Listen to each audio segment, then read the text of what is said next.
Sure. Our MMC is made up of some families and some singles, and it is, there are about at least nine children usually at it, aged, I'd say, 12 and under, and a real mix of people and ages. It's very multi-generational. I'm probably the oldest person there. Okay, yeah, our MMC is, how shall I describe it? We've been together for 2 years now, and I would say most of us didn't really know each other very well when we joined. But now we've sort of become our own little, like, I guess micro-church is in the name, but we've become our own little, like, family group, I guess. Okay, a number of families, couples, individuals meet. Age range, I would have to say, is infant right through to senior. Me probably being the most senior. Oof. Well, for our MMC, it would be gluten-free, it would be dairy-free cheese, and there would be some like Nigerian condiment that you've never heard of, and then yeah, probably some like organic vegetables. I think it would be an everything pizza, but I know that's a bagel. Oh, good question. I would have to say the everything pizza. I think it incorporates a lot of the flavors that a full pizza would have. Yeah.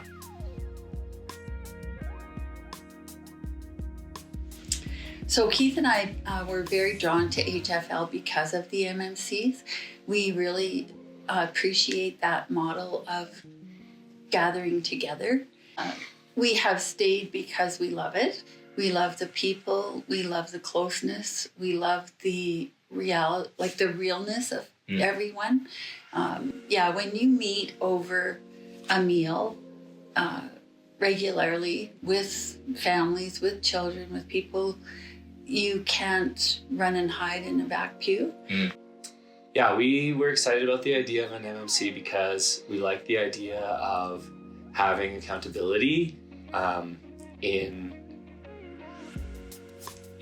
working on our outreach and inviting people, like having something that keeps us accountable and that we can share our adventures with people as we like work through how do we invite people to things and what should those things look like and why is this so hard.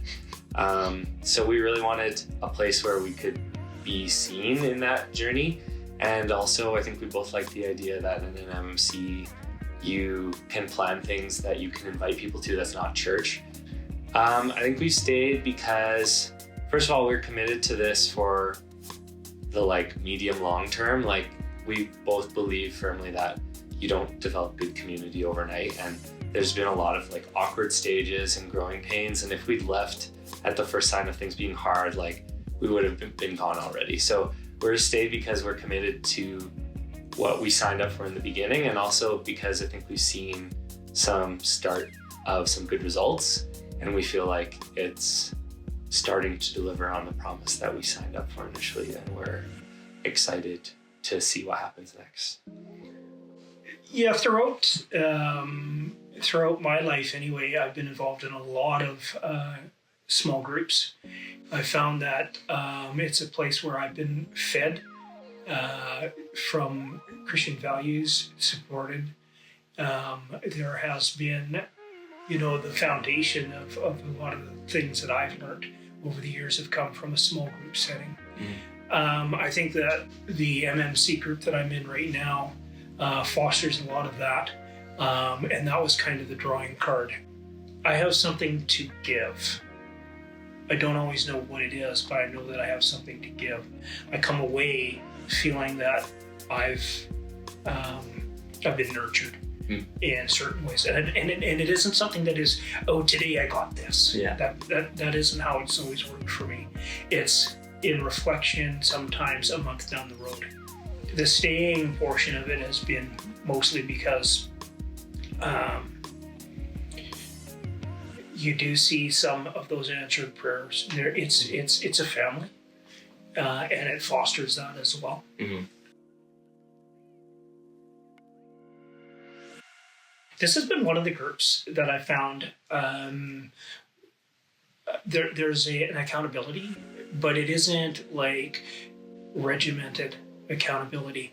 It comes from, if you think of family, or for me, in a family setting, it's the follow-up. If it was a job interview, you'd say, hey, did you get the job, or something like that. That accountability is what I found for me, and this has been there. And it's coming from a format that I never thought I would have. I think God has been at work through growth, largely, as I think of it, and just people being honest, sharing from the heart their struggles, their joys. We always have a time for sharing those things and a good prayer time. And I do think, especially for myself, I can say growth, and I can see it in others too, that God is at work. He's deepening our faith. He's deepening our relationships. Yeah, that's a good question. This year, we've made some changes in our MMC and decided to focus on a lot more like accountability in the group. So we've started doing like weekly check-ins with everyone to keep ourselves on track with what we said we would be doing in our walk of faith. So I've definitely seen God moving and just doors opening for us to be vulnerable with each other and know each other more. And I've also seen like a lot of fruit in places that I would have never thought. Like we planned some events that have had a lot of international students come, and that was not like an area that I thought I'm going to invite international students, but through different connections they ended up coming and inviting their friends, and so all of a sudden we had all these international students who were saying like, what's the next event that you guys are planning?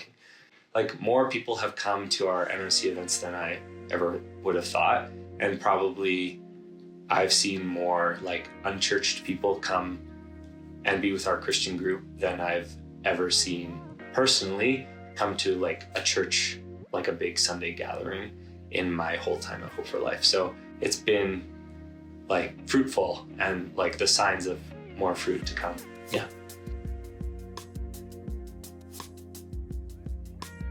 I don't know if people would know that we sing every week and that it's a highlight, I think, for all of us. And recently I couldn't sing because I had a cold. I was sitting beside a bunch of girls and I just loved hearing their voices sing. They get right into it. In our MMC in particular, we have a pretty big group and it keeps growing. And maybe you would be surprised to know, like, none of us really have a house big enough to hold that many people. And none of us, I think, really feel like super comfortable, like, oh yeah, let's have the whole MMC over for our Sunday gathering. But we just sort of put aside that like, people will sit on the floor, people will sit on the stairs, people will sit on folding chairs, and we'll all just squish into each other's living rooms because we don't have a choice. We don't have like a Hamilton's basement in our MMC that can hold everyone comfortably. So you might be surprised to know, like, as part of our getting to know each other, we've just sort of put aside our like, oh, I wouldn't normally want to have this many people at my house, but we're just like, we do it anyway because we don't have a choice. The surprise would be is down the road seeing the integral part that each person has in the development of the ages going through, and what that's going to look like 10 or 15 years after the fact when they say, hey, do you remember when?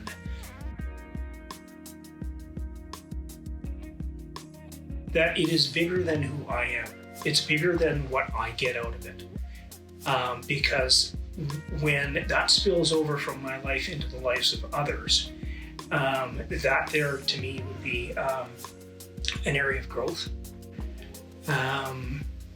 Bigger than me as an individual. And the connectiveness that we have collectively would be probably the biggest bonus. I guess I would say that in our study time, there's there's a lot to chew on, and it's very interactive, so we can ask questions. And I think about that after I leave. Also, I'm doing one of the Bible reading plans, and sometimes that interfaces with what we're learning at MMC. And so that's kind of cool to see the connect there, and I know God is at work in that. I think it's brought a lot more seriousness and intention to my journey. We've brought into our MMC some like rule of life principles. So as part of that, we've had to sort of define like, what is your rule of life? So it's a little bit of an overlap with rule of life, but bringing that into our MMC has been really helpful. And having to think every week, like, I need to think about what the things are I said I would be doing. Have I been doing them? If not, like, what's the excuse that I gave myself that I now have to give the group? So that's brought a lot more thoughtfulness, and sometimes like that subtle peer pressure can just spur you to do the right thing that you know you should be doing. It's also forced me to like really think, like, I think previously I've been like, oh, I don't really know someone who would be good to come to this event. But now it's like, we do all sorts of different things. Like, there has to be someone that I know who could come. So it's really made me rethink, like, you know, instead of just ruling out my friend group as being like, oh, they wouldn't be interested in this, I now have to be like, well, eventually we're going to find something that's going to fit for that person, and they're going to come to something. And that's been cool. Like, I'm running out of excuses to not bring this friend, because we're going to do something they're going to like eventually.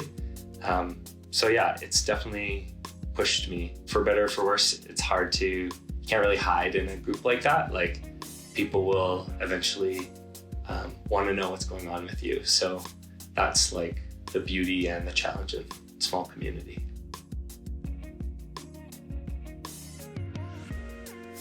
It's more of not a cool one thing story, but I think one of the coolest things is just bonding with the kids that are in that group, getting to know them, having chats with them, that we get to have more kids in our lives and they get to have more adults in their lives, and they matter.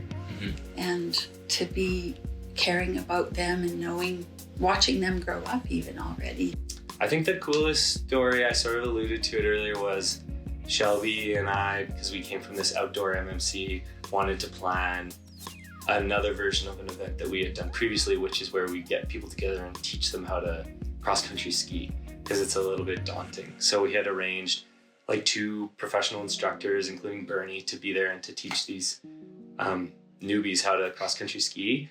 And we got I think we had 12 people come. Some of them had never seen snow or certainly been on skis before. So it was so crazy to see. I think what we found was a lot of people who are newcomers to Calgary had been in Calgary for a while. We went to Bragg Creek. They'd never even been that far. They'd never been to Bragg Creek. They'd never been to the mountains. And they're just waiting for someone to invite them to do these things. So it was really cool to see that. And nothing breaks down barriers more than everyone slipping and sliding, falling onto their butts. So yeah, it was really neat to see how successful that was. And in that case, it was someone else's connection who connected with our group and said, these people would want to come. So it was cool. In that event, I was just basically being a co-host and making people feel comfortable. And yeah, God really, I think, used that as a good introduction to people and to get to know people and start to break down those walls that we keep up. I was glad to see that there's an open door that opens for others to enter in. It goes beyond that meeting on the weekend.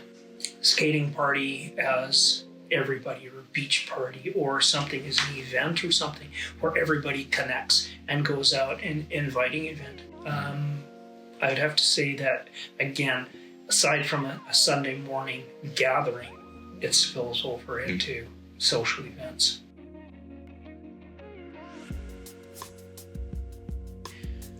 It is so enriching. It's not the same as I call it regular church. Nothing's wrong. I love regular church too. It's just, this is sort of a bonus. And I truly love going because of the deeper relationships, the ability and time and place, especially the time to just be more real with each other. For me, like the fact that the MMCs meet every second Sunday is like really critical for us, because in our MMC we have kids, we have so much going on. So having that every second Sunday where that time is carved out for us is really valuable. And we meet, we are unhurried, we worship, we have a meal together, and I found like it's a really valuable time for our group. So I guess just what I would want people to know is like we really value that Sunday morning, and it's something that you can't really squish into a weeknight evening. So yeah, I think we take advantage of those Sunday mornings. Even though it's tough to not all be together in a big group every Sunday, we really do like value having those Sundays. Something that entered the mind as I'm coming over here is I was thinking about instruments. The way that we're all instruments, we're all instruments of God. If that instrument sits in the corner, what are you doing? Get up, use the instrument, play the instrument, let that music sing. It'll reach out to the multitudes.